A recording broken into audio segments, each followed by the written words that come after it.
Good morning दोस्तों, संजय कुमार धीरे channel में आप सभी का स्वागत है। आज पढ़ेंगे संघीय कार्यपालिका।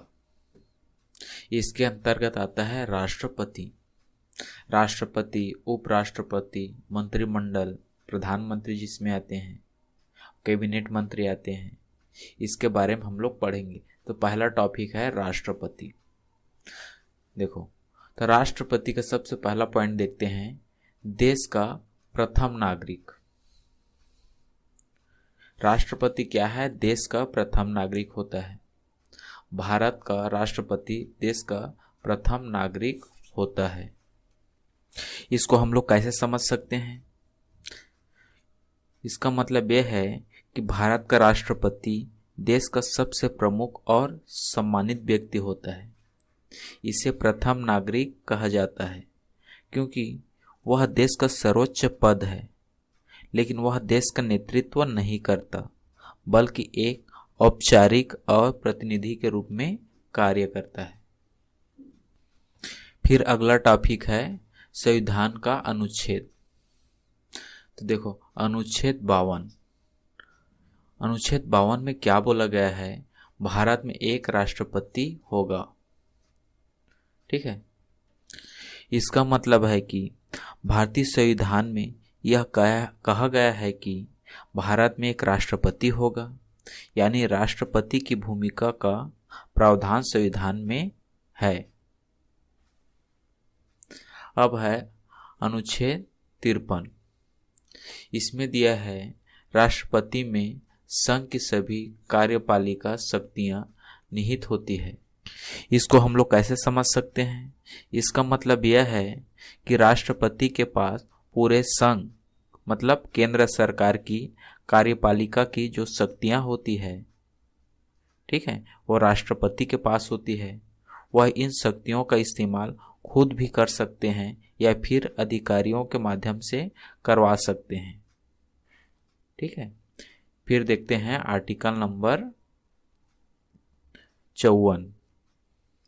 आर्टिकल नंबर 54 इसमें दिया है राष्ट्रपति का चुनाव निर्वाचक मंडल द्वारा होता है। किसके द्वारा होता है? निर्वाचक मंडल के द्वारा होता है। इस निर्वाचक मंडल में कौन कौन होते हैं? जिसमें संसद के सदस्य और राज्य विधानसभाओं के सदस्य शामिल होते हैं। जिसमें संसद के सदस्य होते हैं और राज्य विधानसभाओं के जो निर्वाचित सदस्य होते हैं वो शामिल होते हैं। इसके बाद है अनुच्छेद 55 के 3। ठीक है, इसमें देखो, राष्ट्रपति का चुनाव अनुपातिक प्रतिनिधित्व प्रणाली और एकल संक्रमणीय मत से होता है। इसका मतलब क्या है? इसका मतलब है राष्ट्रपति के चुनाव में एक विशेष प्रणाली का पालन किया जाता है जिसे अनुपातिक प्रतिनिधित्व प्रणाली और एकल संक्रमणीय मत कहा जाता है। यह प्रणाली इस तरह का काम करती है कि हर वोट का मूल्य और महत्व समान होता है। ठीक है, इसके बाद है अनुच्छेद 56 जिसमें राष्ट्रपति का कार्यकाल 5 वर्ष होता है। ठीक है, इसमें राष्ट्रपति का कार्यकाल 5 साल का होता है, यानी एक बार राष्ट्रपति बनने के बाद वह 5 साल तक अपने पद पर बने रह सकते हैं। उससे पहला अगर वो चाहे तो इस्तीफा दे सकता है, लेकिन अधिकतम कितना तक रहता है? 5 वर्ष तक रहता है। इसके बाद है अनुच्छेद 57 जिसमें बताया गया है राष्ट्रपति पुनः निर्वाचित हो सकता है। इसका मतलब है राष्ट्रपति एक बार फिर से चुने जा सकते हैं, यानी उसे दोबारा राष्ट्रपति बनने का अधिकार है। इसके बाद देखते हैं आर्टिकल नंबर 61 जिसमें दिया है राष्ट्रपति पर महाभियोग संविधान का उल्लंघन करने पर चलाया जा सकता है। ठीक है, अगर राष्ट्रपति संविधान का उल्लंघन करता है तो उसके खिलाफ महाभियोग चलाया जा सकता है। फिर है आर्टिकल नंबर 60 जिसमें राष्ट्रपति शपथ मुख्य न्यायाधीश द्वारा लेता है। ठीक है, इसमें राष्ट्रपति शपथ लेते समय अपने पद की जिम्मेदारी को समझते हुए शपथ लेता है और यह शपथ मुख्य न्यायाधीश द्वारा ली जाती है। उच्चतम न्यायालय के जो मुख्य न्यायाधीश होते हैं उसके समक्ष लिया जाता है। फिर है अनुच्छेद 77-78। इसमें देखो, कार्यकारी शक्तियां राष्ट्रपति के नाम से होती है। इसका मतलब है राष्ट्रपति के नाम पर सभी सरकारी कार्य किए जाते हैं और प्रधानमंत्री राष्ट्रपति को देश के मामलों की जानकारी देता है। फिर है अनुच्छेद 123। इसमें राष्ट्रपति अध्यादेश जारी कर सकता है। इस आर्टिकल में क्या कहा गया है कि राष्ट्रपति अध्यादेश जारी कर सकता है। इसको हम लोग कैसे समझ सकते हैं?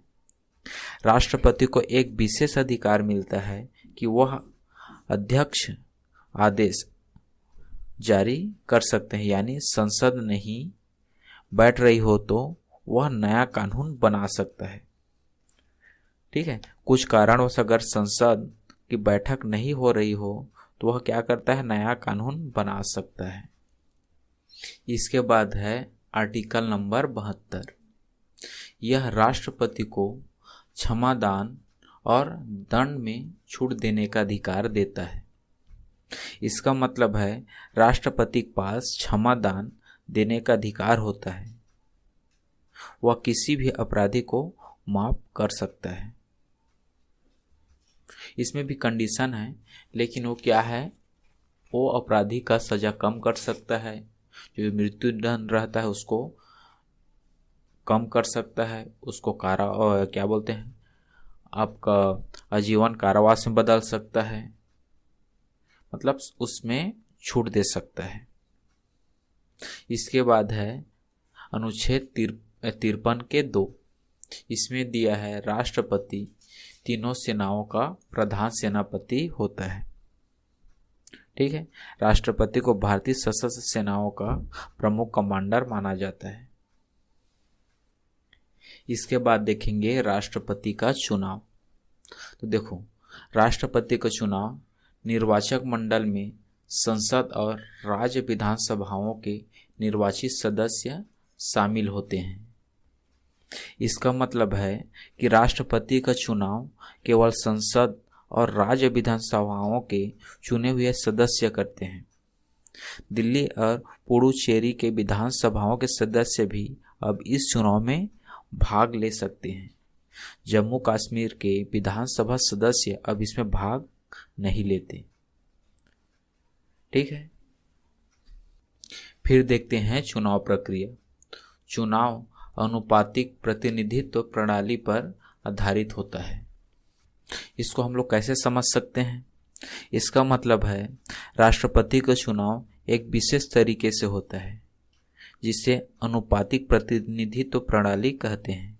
इसका मतलब है कि हर वोट की अलग अलग कीमत होती है और किसी उम्मीदवार को चुनाव जीतने के लिए एक निश्चित संख्या में वोटों की जरूरत होती है। फिर अगला देखते हैं अर्हताएं, उसकी योग्यता क्या क्या होनी चाहिए। तो उम्मीदवार को भारतीय नागरिक होनी चाहिए, 35 वर्ष का आयु होनी चाहिए और लोकसभा सदस्य बनने की योग्यता होनी चाहिए। ठीक है, राष्ट्रपति बनने के लिए उम्मीदवार को भारत का नागरिक होना चाहिए, उसकी उम्र कम से कम 35 वर्ष होनी चाहिए, उसे लोकसभा का सदस्य बनने की योग्यता भी होनी चाहिए। इसके अलावा उसे 50 प्रस्तावक, इसका मतलब प्रस्ताव देने वाले, और 50 अनुमोदक समर्थन करने वाले की जरूरत होती है। कितना? 50 प्रस्तावक और 50 अनुमोदक की जरूरत होती है। और नामांकन के समय 15,000 की जमानत राशि भी जमा करनी होती है। जो यदि उम्मीदवार को 1/6, ठीक है, से कम वोट मिलता है तो यह जो जमानत राशि होती है 15,000 की, ये क्या होती है, ये जब्त हो जाती है। फिर अगला देखते हैं त्यागपत्र और कार्यभार। 6 नंबर का पॉइंट है। इसमें देखो, राष्ट्रपति का त्यागपत्र उपराष्ट्रपति को दिया जाता है। कार्यकाल समाप्त होने पर उपराष्ट्रपति कार्यभार संभालते हैं। ठीक है। यदि राष्ट्रपति अपना पद छोड़ना चाहता है तो वह अपना इस्तीफा उपराष्ट्रपति को देता है। उपराष्ट्रपति को इस्तीफा मिलने के बाद लोकसभा के अध्यक्ष को सूचित करते हैं। यदि राष्ट्रपति का पद रिक्त हो जाता है तो उपराष्ट्रपति इस पद पर कार्यभार संभालते हैं। अगर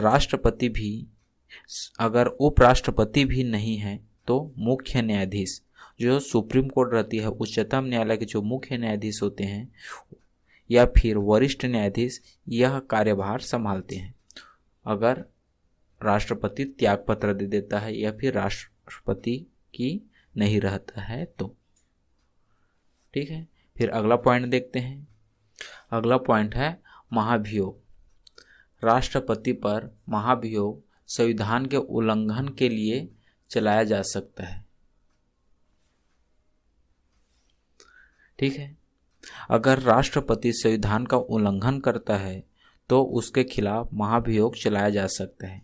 इसके लिए संसद के दोनों सदनों से 2/3 बहुमत से सहमति की आवश्यकता होती है और उसको क्या है, 14 दिन पहले उसको सूचित किया जाता है। ठीक है। और 1/4 बहुमत से पास होना होता है, बहुमत से सहमति की आवश्यकता होती है। ठीक है। 2/3 बहुमत से सहमति की आवश्यकता होती है दोनों सदनों में। अगला है वेतन एवं सुविधाएं। राष्ट्रपति का वेतन 5 लाख प्रति माह होता है। ठीक है। राष्ट्रपति के वेतन 5 लाख प्रति माह होता है। यह राशि भारत सरकार के खजाने से दी जाती है। इसके अलावा उन्हें कई अन्य सुविधाएं भी मिलती है। फिर अगला देखते हैं सशस्त्र बलों का नेतृत्व। राष्ट्रपति तीनों सेनाओं का प्रधान सेनापति होता है। ठीक है। राष्ट्रपति भारतीय सशस्त्र सेनाओं का सर्वोच्च कमांडर होता है। इसका मतलब है कि वह सेना के संचालन में प्रमुख भूमिका निभाते हैं, लेकिन सेना के रोजमर्रा के कार्यों में हस्तक्षेप नहीं करते। और लास्ट पॉइंट है राष्ट्रपति राष्ट्र का प्रतिनिधित्व करता है लेकिन नेतृत्व नहीं करता। ठीक है। राष्ट्रपति देश का प्रतिनिधित्व करता है, यानी वह देश की पहचान और प्रतिष्ठा को दर्शाता है, लेकिन वह सरकार का नेतृत्व नहीं करता। असल नेतृत्व कौन करता है? प्रधानमंत्री और कैबिनेट का होता है। राष्ट्रपति का चुनाव हमेशा 1971 के जनगणना के आधार पर किया जाता है ताकि वोटों का विभाजन और प्रतिनिधित्व उचित रूप से हो सके। ठीक है। राष्ट्रपति का चुनाव हमेशा क्या है, 1971 के जनगणना के आधार पर किया जाता है। ठीक है। इस प्रकार यह जो टॉपिक है राष्ट्रपति का समाप्त होता है। इसके बाद देखेंगे उपराष्ट्रपति के बारे में पढ़ेंगे। मेरे इस वीडियो को लाइक कीजिए, चैनल को सब्सक्राइब कीजिए, वीडियो को अपने दोस्तों के पास शेयर कीजिए। धन्यवाद।